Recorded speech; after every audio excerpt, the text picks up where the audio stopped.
नमस्कार दोस्तों, मैं वैभव आपका हॉरिज़ॉन एकेडमी में स्वागत करता हूं। मेट्रोलॉजी एंड क्वालिटी कंट्रोल के ऊपर ऑलरेडी मेरे चैनल पे प्लेलिस्ट अवेलेबल है। अगर आप आपके कंसेप्ट क्लियर करना चाहते हो तो पहले आप पूरे मेरे वीडियो देख लीजिए। फिर आज का जो वीडियो है ये वीडियो MCQ बेस्ड है। जैसे कोविड-19 की वजह से जो एग्ज़ाम्स है ऑनलाइन हो रही है और उसमें MCQ बेस्ड एग्ज़ाम्स है, इसलिए मैं क्या कर रहा हूँ, ये वीडियो प्रिपेयर कर रहा हूँ। अगर ये वीडियो आपको अच्छा लगता है तो लाइक शेयर सब्सक्राइब करना मत भूलिए। तो वीडियो की तरफ बढ़ते हैं कि आपका जो फर्स्ट चैप्टर है इंट्रोडक्शन टू मेट्रोलॉजी, उसके ऊपर मैंने कुछ MCQs निकाले हैं, वो डिस्कस करेंगे डिटेल में। तो आपका पहला MCQ है, when using a micrometer constant measuring pressure can be obtained by using the. Micrometer में कैसे रहता है कि आपको जैसे पता ही है, माइक्रोमीटर कुछ इस तरह से रहता है। यहाँ पे आपका स्लीव रहता है, फिर यहाँ पे आगे आपका ये स्लीव है और ये रैचेट है। और आप क्या करते हो, यहाँ पे फिक्स एनुअल रहता है, यहाँ पे मूवेबल एनुअल रहता है। और आप क्या करते हो, यहाँ पे आपका जॉब होल्ड करते हो यहाँ पे। ठीक है, ये माइक्रोमीटर का एक कंस्ट्रक्शन है। तो उनका बोलने का मतलब है कि कांस्टेंट मेजरिंग प्रेशर आप कैसे ये करते हो, अटेंड करते हो। जैसे वर्नियर में क्या है, वर्नियर में 2 जॉज रहते हैं और आप उसका प्रेशर कम ज़्यादा करके, अगर कोई पर्सन जॉब को होल्ड करते टाइम अगर वो ज़्यादा प्रेस करेगा तो वो आपका मेजरमेंट चेंज हो सकता है। लेकिन माइक्रोमीटर में क्या है, ऐसे पॉसिबल नहीं है। आप क्या करते हो, पहले जॉब होल्ड करते हो, पहले स्लीव से आप क्या करते हो, रोटेट करते हो।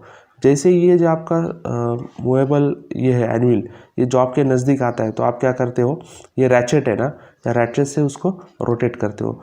फिर एक पर्टिकुलर यूनिफॉर्म प्रेशर आने के बाद क्या हो जाता है, ये रैचेट स्लिप हो जाता है। यहाँ पे स्लिप हो जाके बाद में आपको क्या आती है, एक आवाज़ आती है टिक बोल के ऐसे। तो उसको आपको क्या करना है, वहाँ पे रुक जाना है। तो इसकी वजह से क्या होता है, एक यूनिफॉर्म मेजरिंग प्रेशर आपके माइक्रोमीटर से आ जाता है। तो आपका मेन आपका आंसर क्या रहेगा, रैचेट है। ठीक है, उसके बाद सेकंड क्वेश्चन है, the diameter of finish shaft can be checked with. Consider करिए एक शाफ्ट है, उसको आपने क्या किया है, फिनिश किया है। कंसिडर कर लिया आपने, उसको टर्निंग किया है और उसको आपका क्या करना है, उसको आपका डायमीटर मेजर करना है। तो आप कैसे मेजर कर सकते हो, कॉम्बिनेशन सेट नहीं, कॉम्बिनेशन सेट तो एंगल के लिए होता है। स्लिप गेज एक हाइट बना के आप उसको क्या कर सकते हो, खाली स्लिप गेज का यूज़ करके आप कुछ भी नहीं कर सकते हो। आपको क्या करना पड़ता है, उसके साथ साइन बार का भी यूज़ करना पड़ता है। ठीक है, फिर अगला है हाइट गेज और micrometer screw gauge. Micrometer screw gauge तो नहीं यूज़ होगा, ठीक है, क्योंकि उसका पिच मेजरमेंट के लिए यूज़ होता है। तो आपका आंसर क्या रहेगा, हाइट गेज। आप क्या कर सकते हो, सरफेस प्लेट पे आपका जो जॉब है उसको रख दो यहाँ पे, आपका यहाँ पे क्या रहेगा, हाइट गेज रहेगा। हाइट गेज का जो ऊपर का ये है, इसको आप यहाँ पे ऐसे रख के आप क्या कर सकते हो, आपका मेजरमेंट कर सकते हो। The list count of vernier is, अभी वर्नियर का लिस्ट काउंट आपको ये तो पूरे पता ही होना चाहिए कि किसका लिस्ट काउंट क्या है। वर्नियर का लिस्ट काउंट क्या है, देखो 0.01 नहीं, 0.01 मतलब 0.1 है। आपको पता होना चाहिए कि 1 माइक्रोन मतलब कितना होता है। 1 माइक्रोन मतलब 0.001 रहता है। 10 माइक्रोन मतलब कितना रहेगा, 0.01। ठीक है, तो ये नहीं है 0.001, 1 माइक्रोन इतना कम तो लिस्ट काउंट नहीं होता है। तो ये भी नहीं है 0.002। तो आपका आंसर क्या है, ये आपका आंसर है 0.02।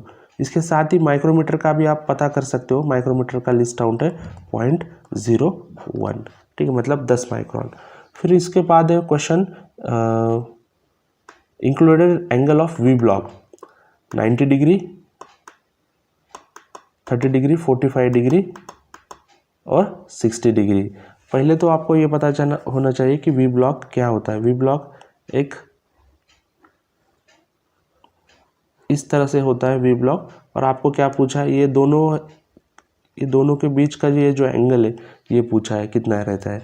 कभी वी ब्लॉक 2 टाइप में होते हैं, टाइप ए और टाइप बी के हिसाब से होते हैं। और वी ब्लॉक का यूज़ क्या होता है कि आपका कंसिडर किया सर्कुलर जॉब है, उसको होल्ड करने के लिए यहाँ पे होता है।